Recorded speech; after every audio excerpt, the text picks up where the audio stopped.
Okay, we're just gonna go for this right now. We're gonna go for the gold. It's been a while. I know it's been a while, but I'm back. I have a lot of exciting news about being a doula to share, but for right now, I thought I would address kind of the last piece of paperwork in our end-of-life advanced directives, essential paperwork that we're reviewing through this video series. So let me find it here. I've got it in front of me somewhere. It's kind of a really long name. It's the appointment of agent to control disposition of remains. That is a mouthful, and but it's a long name, but it's a really easy and short document to fill out.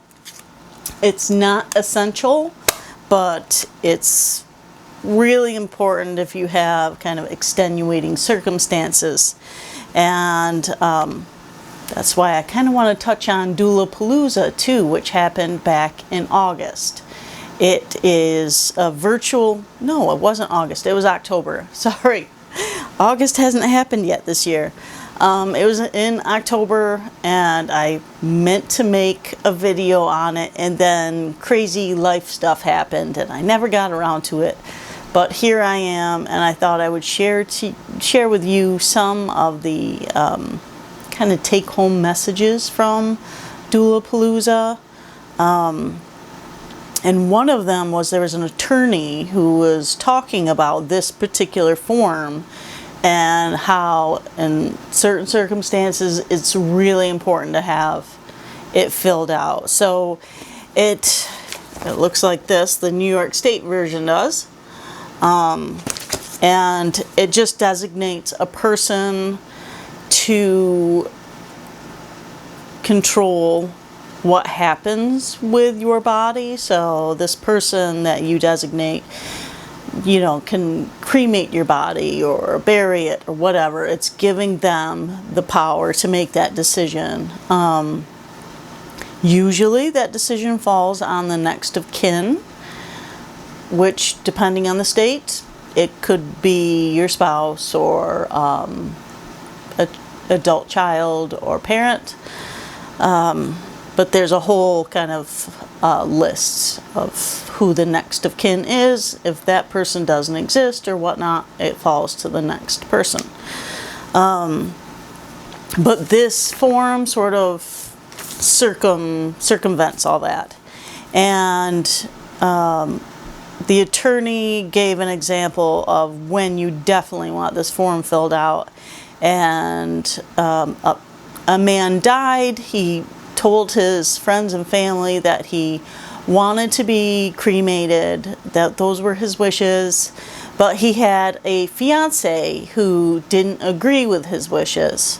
And normally a fiance wouldn't be really considered next of kin. They would have to be married, but they weren't married yet, so the decision normally fell to his adult children, and his adult children were like, we want to do, you know, what our father had addressed and said that he wanted done. Well, the fiance took them to court, and actually the fiance, and it even surprised the attorney, but the fiance won. So it was just kind of a crazy thing, and it shows that you definitely should have this form filled out if you do have any potentially contentious situations in your family life. Also, if you're in a domestic partnership, or if you have a same-sex marriage that isn't, you know, depending on where you live, if it's not acknowledged. So you would want this form definitely filled out in those cases.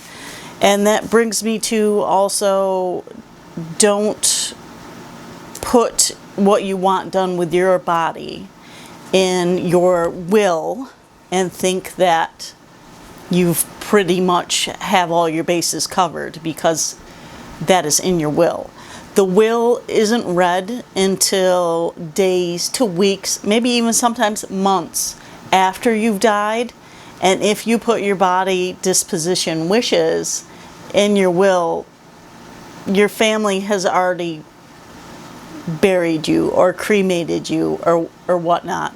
And then they go read the will and they realize they have done exactly the opposite of what you had wanted to do, and they feel awful.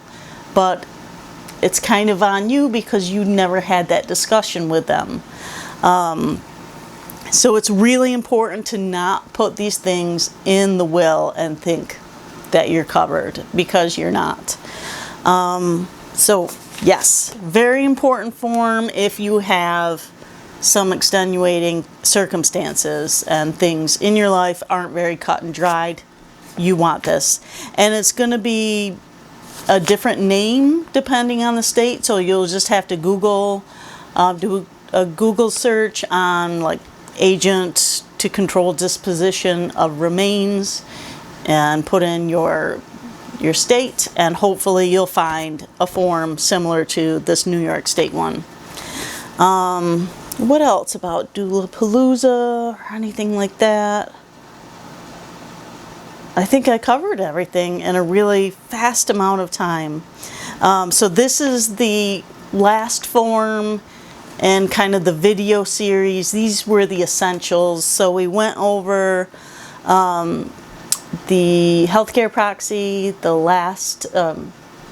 living will, the organ donation form, which is usually attached with the living will, and the HIPAA form. What else? I've got it all in front of me, so I don't know why I'm trying to remember. The durable power of attorney, and the most and post, and the living will. I guess I should get into one other like aha moment for me, which is kind of obvious, but I've never thought of it that way, is that there's pre-death and post-death paperwork.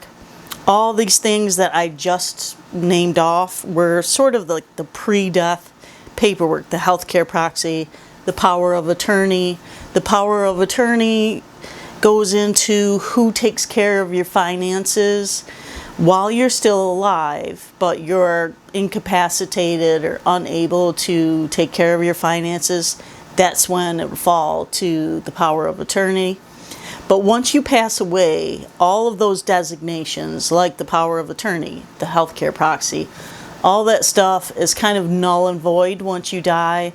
Your finances and control of your state falls to the executor of your will. So none of those previous designations really matter anymore. None of that paperwork. So it covers you up until the time of death.